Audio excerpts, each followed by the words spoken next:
하겠습니까? 네, 마치겠습니다. 네, 추가로 더 물으실 게 있습니까? 네, 증인. 네, 아까 증인 대답하신 것 중에서 이제 당시 피고인에게 왜 반대를 안 하셨습니까? 50년 공직생활 이렇게 마무리하려고 그러십니까? 라고 이제 말을 하셨다라는 그런 증언들이 있고, 증인도 이제 그 부분에 대해서 이제 기억이 나신다는 부분으로 말씀하셨는데, 그러면은 피고인의 당시 태도가 그 반대를 안 했다고 느꼈거나 반대를 하는 사람의 행동으로 보기에는 부족하다고 느꼈기 때문에 피고인에게 증인이 이렇게 질문을 한 게 맞습니까? 네, 그 부분은 뭐 그런 생각 때문에 한 건 분명히 아니고요. 제가 아까 말씀드렸듯이 당시 총리를 뵀을 때 제 기억으로는 너무 넋이 나간 표정으로 앉아 계셨습니다. 그래서 뭐 당연히 총리께서 이 부분을 많이 만류하셨을 거라고 생각하는데 제가 여쭤봤더니 나도 반대를 많이 했었다 이렇게 말씀을 하셨던 기억도 있고, 그렇지만 우리가 조금 더 뭐 저는 그때 뭐 총리께서 어떤 생각이신지는 상관없이 좀 더 우리가 만류해봐야 되지 않냐라는 생각이 급했거든요. 그래서 그렇게 좀 더 만류하자는 취지로 총리께 말씀을 드린 거고요. 지금 그게 내가 마치 총리께서 뭐 만류를 안 하고 계셔서 그 얘기를 했다 이건 절대로 아니고요.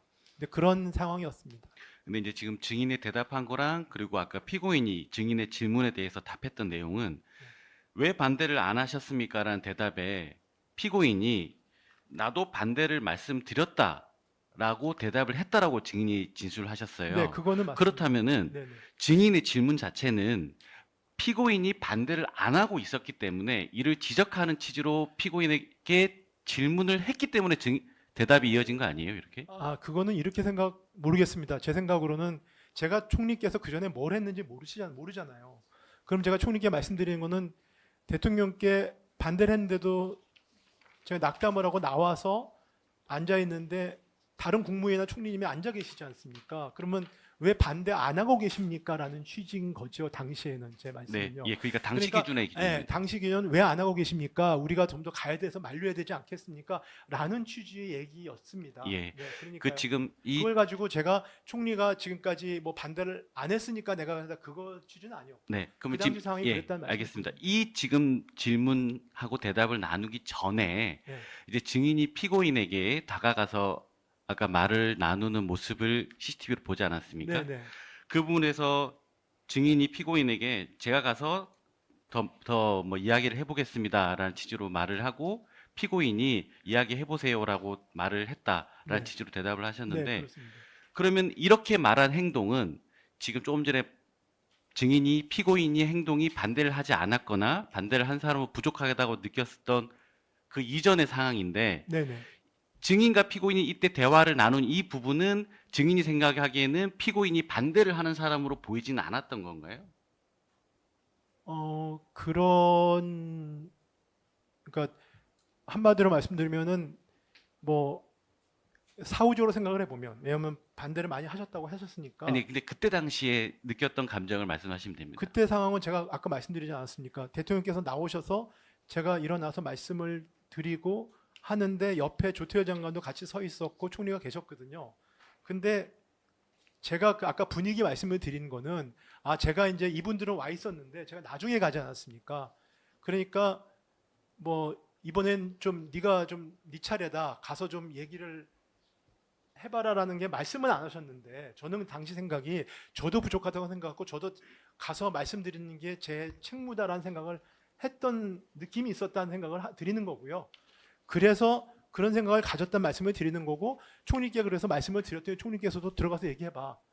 이런 되게 굉장히 좀 짧은 순간에 벌어진 일인데 저는 그 당시에 그런 생각을 가졌다는 생각입니다. 네. 그래서 저한테 느낌을 물어보시니까. 네. 그럼 그 당시에 대화를 나누시는 거는 앞에 윤석열 전 대통령이 계셨는데 그분이 들릴 정도로 대화를 나누신 건가요? 아니면 두 분이서만 대화를 작게 나누신 건가요? 왜냐하면 대통령이 서 계시고 이제 들어가시려면 전 따라 들어가야 되니까 총리께는 뭐 귓속말 같이 하는 모습 그렇게 얘기하는 게 당연하지 않겠습니까? 네.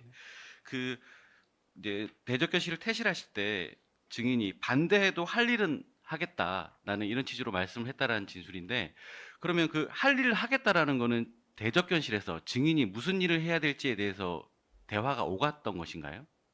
아까 뭐 여러 번 말씀을 드렸는데 할 일은 제가 기재부 장관으로서 어차피 계엄이 선포됐기 때문에 그 당시 아까도 말씀드렸듯이 외환시장이 열려 있거든요. 그리고 제가 FFA를 소집하지 않았습니까? 그게 제 할 일이라고 생각했습니다. 제가 질문 드린 취지는 굳이 증인이 내가 할 일은 하겠다라고 그 자리에서 다른 사람들한테 말을 한 거는 누군가가 증인에게 어떤 일을 해야 된다는 취지의 지시가 있었거나 아니면 이런 일을 해야 되지 않냐라는 권유가 있었기 때문에 증인이 그걸 설명한 것이 아니냐라는 취지입니다. 제가 그때 말을 많이 하고 있더라고요. 근데 제가 제 할 일은 하겠습니다라는 그 워딩은 기억이 안 납니다. 워딩은 기억이 안 나고 다만 제가 외환시장이 지금 있으니까 FFA를 하려고 지금 시장이 충격이 컸기 때문에 제가 나가야 됩니다라는 얘기를 많이 했거든요. 그러면서 제가 마음속으로는 아마 할 일이란 말을 했다면 제가 이제 이직을 내려놔야 되겠다라는 생각을 했던 것 같습니다. 당시에. 그리고 제가 반대를 그렇게 강하게 했는데 계엄이 선포가 되지 않았습니까? 그러면은 여기 계신 분 다 공직자이신데 제 그때 상황은 저는 더 이상 이직을 수행할 수 없겠구나 라는 생각을 안 해야 되는 게 맞겠구나라는 생각은 당연히 하지 않겠습니까? 제 직을 던져야 된다는 생각을 한 것이죠. 그런데 그렇지만 제가 직을 던지면 일을 안 해도 되잖아요. 근데 그게 아니고 제가 비록 직을 던지거나 반대를 했지만 결국은 이 경제나 시장에 미치는 영향의 충격은 클 테니까 지금 뭔가 조치를 해야 된다. 그런 회의도 하고 시장 관리를 해야 되는 일은 저의 마지막 책무다라는 생각이 들어서 아마 지금 말씀을 검사님이 하시니까 아마 그런 취지의 제가 생각이었기 때문에 그런 취지의 얘기를 했던 것 같습니다. 재판장님, 그와 관련해서 한 가지만 좀 더 추가적으로 네. 물어봐도 되겠습니까? 증인 방금 전에 말씀하신 거 있잖아요. 내가 계엄에 반대를 하지만 할 일은 하겠다. 그 부분과 관련해서 말씀드리면 증인도 지금 말씀하셨지만 사직할 생각을 가지고 있었다. 국무회의 끝나자마자. 실제로 대통령 탄핵 소추 전까지 사직한 사실이 있나요? 탄핵 소추전에 총리한테 사직한 적도 있고요. 총리한테 아마 사의를 표명했던 걸로 저희가 저뿐만 아니라 근데 검사님이 물어보시는데 저도 이제 제가 한 말씀만 올리면 사표 던지는 이제 건 추가 질문이 있으니까 짧게 말씀하세요. 네네 알겠습니다. 사직한 사실이 있어요, 없어요? 있습니다. 아니, 사직을 한 사실이 있냐고요? 그러니까 그러니까 저기 사의를 표시한 사실이 있습니다. 증인이 재판장님 아까 물음에도 답변을 하셨지만 내가 계엄에 반대는 하지만 할 일은 하겠다 이 말뜻이 비상계엄에 필요한 향후 조치를 취하겠다는 의미는 아니다 이렇게 말씀을 하셨는데 그런데 외부로 드러난 표지를 보면 증인이 당시에 대통령으로부터 특별 문건을 받았고 거기에 보면은 국회 자금 차단, 비상입법기구 예산 편성 이런 것이 형광펜으로도 칠해져 있고 그 다음에 이제 김용현 장관의 진술을 보면은 증인을 위한 그런 특별 문건과 이상민 장관을 위한 단전단수 특별 문건, 피고인을 위한 또 특별 문건 이렇게 특별 문건들을 만들었다고 김용현 장관이 직접 만들었다고 그래서 대통령이 이렇게 증인에게 준 거라고 이렇게 진술이 있고 또한 증인 지금 사직 운운하지만 실제로 사직이 된 것도 없었고 또 향후에 증인이 대통령 직무대행을 할 때 헌재 재판관 3명 미임명과 관련해서 2명만 임명하는 등 미임명권과도 증인이 연루되어 있고 이런 점들로 봤을 때는 잠깐만요. 재판장님. 네. 지금 이 사건과 무관한 증인이 이 사건과 관련해서 참석해서 증인과 관련해서 인식하고 있는 걸 저희들이 증신문하는 거지. 지금 특검에서 물어보시는 거는 저희가 듣기로는 증인을 개인적으로 비난하고 증인과 관련된 무슨 범죄를 추궁하는 것처럼 신문하시는 내용이어서 저는 적절치 않다라고 생각합니다.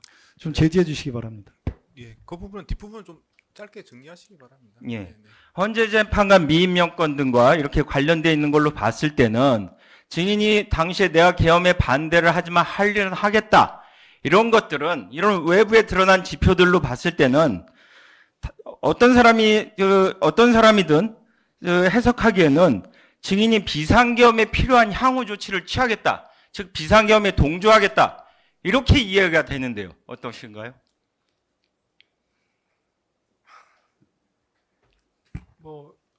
어떤 말씀을 개인의 생각이시니까 말씀하실 수 있는 거죠. 근데 두 가지만 말씀을 드리겠습니다. 아까 사직 말씀하는데 저한테 사직 운운한다고 말씀을 하셨는데 제가 가볍게 사직 운운한 건 아닙니다. 제 자리가 사표를 던지는 거는 어떻게 말하면 가장 쉬운 선택입니다. 공직자시니까. 제가 그때 나중에 비상계엄 후에 국무위원들이 전원 사의를 표시했습니다. 당시 대행한테.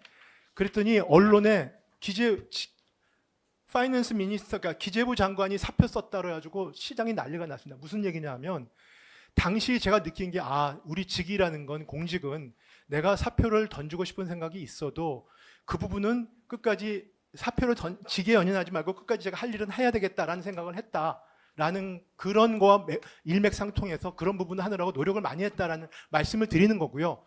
그때 헌재재판관 부분에 있어서는 뭐 제가 첨언을 드리는 건 그렇고요. 다만 헌법 질서는 돌아가야 된다고 생각을 했고 그래서 헌법 질서가 돌아가서 결론적으로는 그렇게 되지 않았습니까? 그래서 그런 부분에 저는 그 당시에 그것이 제가 개헌을 반대했던 거랑 저는 일관성이 있다고 개인적으로 생각합니다. 네네. 비상계엄 선포 전 상황과 관련해서 여쭤보겠는데요. 아까 그 증인이 증인과 외교부 장관 조태열 장관과 함께 대통령께 비상계엄을 반대합니다. 대통령님 제고해 주십시오라고 이제 발언을 한 이후에 박성재 장관이 외교와 경제가 걱정이 많은가 봅니다라고 발언을 했는데요. 이게 다르고 다른 그 뉘앙스거든요. 조서에는 수사기관 조서에는 외교와 경제가 걱정이 많습니다라고 했는데 오늘 증언하실 때는 외교와 경제가 걱정이 많은가 봅니다라는 말씀을 하셔가지고 이게 들리기에는 다른 장관들은 크게 반대하지 않고 수행을 하려고 하는 상황인데 외교와 경제 쪽은 좀 걱정이 많은가 봅니다라고 들리거든요. 뉘앙스가 어떤 것이었는지. 글쎄 뭐 제가 그걸 가지고 정확히는 모르겠습니다. 다만 그렇게 말씀하셨던 게 기억이 나고 저는 그때 저희가 반대하는 모습을 외교부 장관이 박성기 장관이 대통령께 아주 걱정이 이분들이 많습니다라는 얘기를 객관적으로 얘기를 해주신 거 아닌가라는 전 생각을 하고 있습니다. 비상계엄 선포 전까지 증인이 도착하고 대략 한 20분 정도 시간이 있었거든요. 네네. 증인이 계시는 동안에 피고인을 비롯한 국무위원들이 대통령 면전에 또는 이 집무실이든 대적견실이든 대통령 면전에서 비상계엄에 명시적으로 반대한다 이런 의견을 표명한 적이 있습니까? 뭐 제가 본 기억은 없습니다.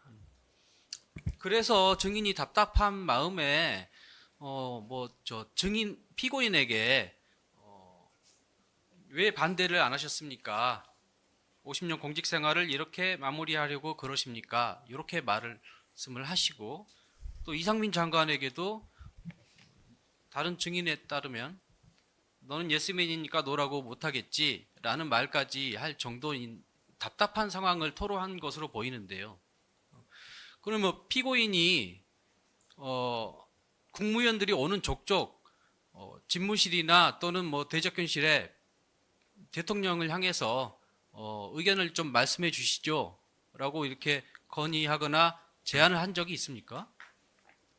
뭐 그런 기억은 없습니다. 네네. 예, 이상입니다. 일단 먼저 하시고 그다음에 하시죠. 네. 아까 김용영 장관한테 이제 처음 김용영 장관이 이제 들어와서 증인께서 이제 이게 어떻게 된 거냐 이렇게 조금 항의를 하시면서 언성을 좀 높였을 때 김용영 장관이 이제 준비가 다 돼 있다, 뭐 돌이킬 수 없다 이런 취지로 이야기를 했다고 증언하셨는데 맞습니까? 뭐 돌이킬 수 없다 정도 얘기했던 준비가 다 돼 있다 이런 말씀을 그거는 드렸습니까? 아닌 것 같고요. 그거는 정확히 그건 기억이 안 납니다. 그럼 돌이킬 수 없다는 거가 어떤 의미에서 뭐 돌이킬 수 없다는 그러니까 건지 이제 그러니까 뭐라 그럴까요? 이제 어떻게 바꿀 수 없다 이런 취지였던 것 같아요. 그러면 혹시 뭐 군에 관한 얘기도 있었습니까? 군대도 그런 구체적인 얘기는 없었고요. 네. 네, 그냥 이제 돌이킬 수 이제 더 이상 이거는